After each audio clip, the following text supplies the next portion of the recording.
మరో breaking news చూస్తున్నాం. మేడారం సమ్మక్క సారలమ్మ మహాజాతరకు తెలంగాణ ప్రభుత్వం అన్ని ఏర్పాట్లు పూర్తి చేసింది. భక్తుల రద్దీని దృష్టిలో పెట్టుకుని రవాణా రైల్వే శాఖలో భారీ ఏర్పాట్లు చేశాయి.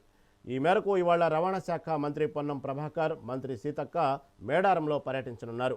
జాతర కోసం ప్రత్యేకంగా రూపొందించిన టీజీఎస్ ఆర్టీసీ బస్సులను మంత్రులు జెండా ఊపి ప్రారంభించనున్నారు. ఈ సందర్భంగా జాతర ఏర్పాట్లను వారు క్షేత్రస్థాయిలో పరిశీలించనున్నారు. భక్తుల సౌకర్యార్థం ప్రభుత్వం మేడారంలో 50 ఎకరాల విస్తీర్ణంలో అత్యాధునిక తాత్కాలిక బస్టాండ్ నిర్మించింది. ప్రయాణికుల కోసం 50కి పైగా క్యూ లైన్లు, తాగునీరు, విశ్రాంతి గదులు, మొబైల్ టాయిలెట్లను ఏర్పాటు చేశారు.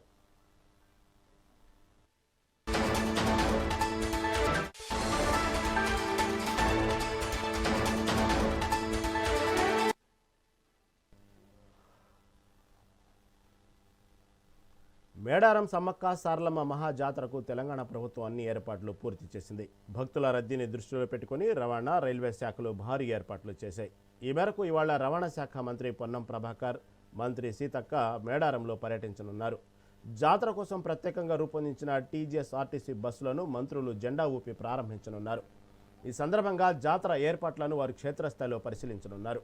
భక్తుల సౌకర్యార్థం ప్రభుత్వం మేడారంలో 50 ఎకరాల విస్తీర్ణంలో అత్యాధునిక తాత్కాలిక బస్టాండ్ను నిర్మించింది. ప్రయాణికుల కోసం 50కి పైగా క్యూ లైన్లు, తాగునీరు, విశ్రాంతి గదులు, మొబైల్ టాయిలెట్లను ఏర్పాట్లు చేశారు.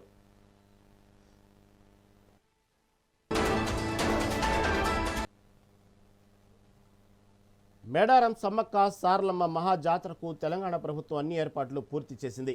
భక్తుల రద్దీని దృష్టిలో పెట్టుకుని రవాణా రైల్వే శాఖలు భారీ ఏర్పాట్లు చేశాయి. దీని గురించి మరింత సమాచారం మా ప్రతినిధి కృష్ణ మరింత సమాచారం అందిస్తారు. కృష్ణ, ప్రస్తుతం మేడారం సంబంధించినటువంటి సమ్మక్క సారలమ్మ మహాజాతరకు తెలంగాణ ప్రభుత్వం అన్ని ఏర్పాట్లు పూర్తి చేస్తున్నట్లు వార్తలు వస్తున్నాయి. ఈరోజు మంత్రులు కూడా పర్యటిస్తారు. అదేవిధంగా తాత్కాలిక టీజీఎస్ఆర్టీసీ బస్టాండ్ అనేది అక్కడ ఏర్పాటు చేశారు భక్తుల కోసం. దానికి సంబంధించి కూడా అనేక వార్తల నేపథ్యంలో తాజా అప్డేట్ ఏంటి?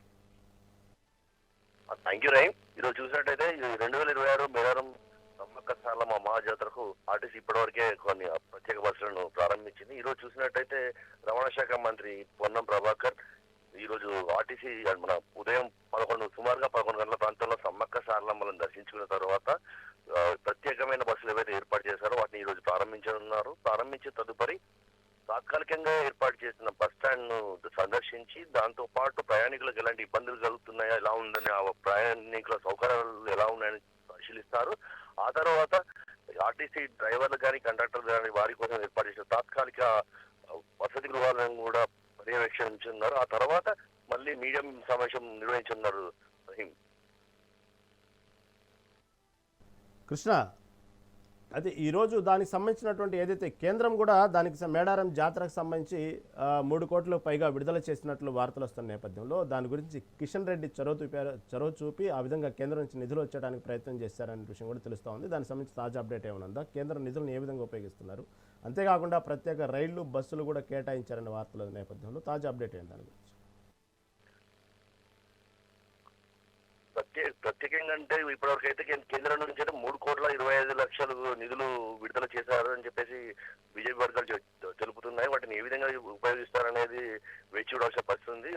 ప్రత్యేకమైన బస్సులు మాత్రం ఏర్పాటు చేస్తారు కానీ రైలు గురించి ప్రతిపాదన నడుస్తుంది. ఇప్పటివరకైతే ఇక్కడ మేడారం, ములుగు ఈ ప్రాంతానికి రైల్వే స్టేషన్ కానీ రైల్వే లైన్లు కానీ లేవు. లేని సందర్భంగా గతంలో రైల్వే బడ్జెట్ లో కూడా దీని మీద ప్రతిపాదన జరిగింది. ఈ వచ్చే జాతరకైనా రైల్వే స్టేషన్ ఏర్పాటు చేస్తారని చెప్పేసి భక్తులు వేచి చూస్తున్నారు. Rahim. Krishna, right. Thank you for update.